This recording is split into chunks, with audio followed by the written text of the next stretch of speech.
પાટણ લોકસભાના ભાજપના ઉમેદવાર ભરતસિંહ ડાભીનો લોકપ્રચાર કાંકરેજ વિસ્તારમાં.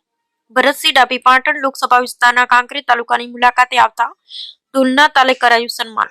ઉમરી, બોકોલી, સિહોરી, ચેખલા, ખીમાણા, ખોડા, આકોલી, પાદરડી, કાકર, રાજપુર સહિતના ગ્રામ્ય વિસ્તારમાં પ્રચારનો કર્યો પ્રારંભ. સિહોરી ખાતે બનાસ કોમ્પ્લેક્સમાં કાર્યકર્તાઓ અને આગેવાનો સાથે યોજી હતી બેઠક. તાલુકાના અધર કામો કરવા આપી હતી ખાતરી. Bureau report Ramjibhai Raikor, crime patrolling news bureau chief, Banaskantha. અમારી પસંદગી સલંગ 5મી વખત કરી છે. સલંગ પહેલી ધારાસભામાં જે લીડ મળી એનાથી બીજીમાં લીડ વધી, બીજીમાં જે લીડ મળી એનાથી ત્રીજીમાં લીડ વધી અને ચોથી લોકસભાની ચૂંટણી તો તમે બધાએ ઇતિહાસ બનાવી દીધો. ઇતિહાસ એવો મિત્રો કે આઝાદીના 70 વર્ષમાં જે લોકસભાની ચૂંટણીઓ યોજાઈ તેમાં પહેલા નંબરની લીડ 2 લાખ મતે તમે મને જ વિજયી બનાવ્યો. તમે જે મને એમપીનું પદ આપ્યું એ એમપીનું પદ જાહેર જીવનના મૂલ્યો સાચવી મેં કામ કર્યું છે, એને ન્યાય આપ્યો છે. ક્યારે કોઈને લડાવવાનું કામ કર્યું નથી, કોઈને નડવાનું કામ કર્યું નથી, કોઈની ટકાવારી સરપંચ હોય, ડેલિગેટ હોય, કોઈની ટકાવારી લેવાનું કામ કર્યું નથી. તમારા જે કોઈ પ્રશ્નો હોય, બાપુએ ખૂબ સરસ વાત કરી ભારતસિંહભાઈએ. જે કોઈ પ્રશ્નો હોય 156 સીટો આપણે જીતાડીને તમે મોકલીશ. આપણે બધાએ ગુજરાતમાં ગાંધીનગર દર સોમવારે પબ્લિક ડે હોય. પ્રજા કોઈ પણ તમે ડાયરેક્ટ મંત્રીને મળી શકો અને મંગળવાર એમપી એમએલએ નો દિવસ. આખા ગુજરાતમાંથી લોકો રજૂઆત કરવા આવે. હું દર મંગળવારે ગાંધીનગરમાં મળું. કોઈ પણ પ્રશ્નો હોય અને આ વિસ્તારના જે પ્રશ્નો બાકી છે મિત્રો, વિકાસની પ્રક્રિયા ગતિ કરતી હોય છે. એક કામ કરીએ એટલે બીજાની ડિમાન્ડ આવે, બીજું કામ કરીએ એટલે ત્રીજાની ડિમાન્ડ આવે. આ માગણીઓ તો રહેવાની.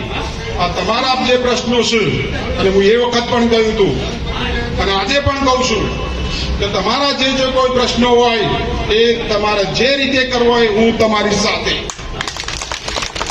કારણ કે હું પ્રજાનો પ્રતિનિધિ છું, હું તમારો પ્રતિનિધિ છું, તમે મને ચૂંટો છો અને માટે હું તમારા માટે જવાબદાર છું. એટલે આપણે એ કામ જે હોય એ કરીએ. આજે ખૂબ સુંદર સભા, શોર્ટ નોટિસમાં તમે આટલા બધા આ સભામાં આવ્યા. તમારા બધાને મને દર્શન કરવાનો જે મોકો મળ્યો છે, મારી જાતને ગૌરવપૂર્ણ માનું છું. છેલ્લી એક વાત કહી દઉં, 3 જિલ્લા લાગે છે, મહેસાણા, બનાસકાંઠા, પાટણ. કોઈને ઓળખું ના ઓળખું, પણ તમે જયારે કામ લઈને આવો એ વખતે તમારું, જેમ તમે અહીંયા મારું સન્માન કરું છું એમ તમારું હું સન્માન ના કરું તો મને કહેજો. તમારું કામ ના કરું, તમારા કામમાં હું રસ ના લઉં તો તમે ચોક્કસ મને કહેજો. આપણે આપણા ગુજરાતના પનોતા પુત્ર નરેન્દ્રભાઈને ફરીથી હેટ્રિક સાથે ત્રીજી વખત વડાપ્રધાન બનાવવા માટે કચકચાઈને મતદાન કરીએ અને સિહોરી ગામ પણ 90% મતદાન કરે. એટલા માટે કે જે આપણા ઘણા બધા બાપુએ પ્રશ્નો રજૂ કર્યા છે, બધા પ્રશ્નો સોલ્વ કરવા હોય તો 80-90% ભારતીય જનતા પાર્ટીને મત આલીએ તો એ મંત્રી જેને કરવાનું હોય એ ખુરશીમાંની ગાંધીનગર ઉભા થઈ જવા દઉં અને આપણે જે બધા કામ લઈને જઈએ એ કામના સન્માન સાથે એ કામ કરવું એવું આપણે મતદાન કરીએ. જય હિન્દ, જય ભારત. પાટણ લોકસભા ચૂંટણી પ્રવાસ કાર્યક્રમમાં બનાસકાંઠાના કાંકરેજ તાલુકામાં પહેલા પણ પ્રવાસમાં હું આવેલો અને આજે પણ કાર્યકર્તાઓ મિત્રો વચ્ચે મળવાનું થયું. ભારતીય જનતા પાર્ટીના ઉમેદવાર તરીકે પ્રજામાં, કાર્યકરોમાં, સંગઠનમાં અનેરો ઉત્સાહ એ વાતનો છે કે આપણા ગુજરાતના પનોતા પુત્ર નરેન્દ્રભાઈને ભારત દેશની પ્રજા ત્રીજી વખત ઐતિહાસિક વિજય બનાવી અને વડાપ્રધાન બનાવવા જઈ રહી છે.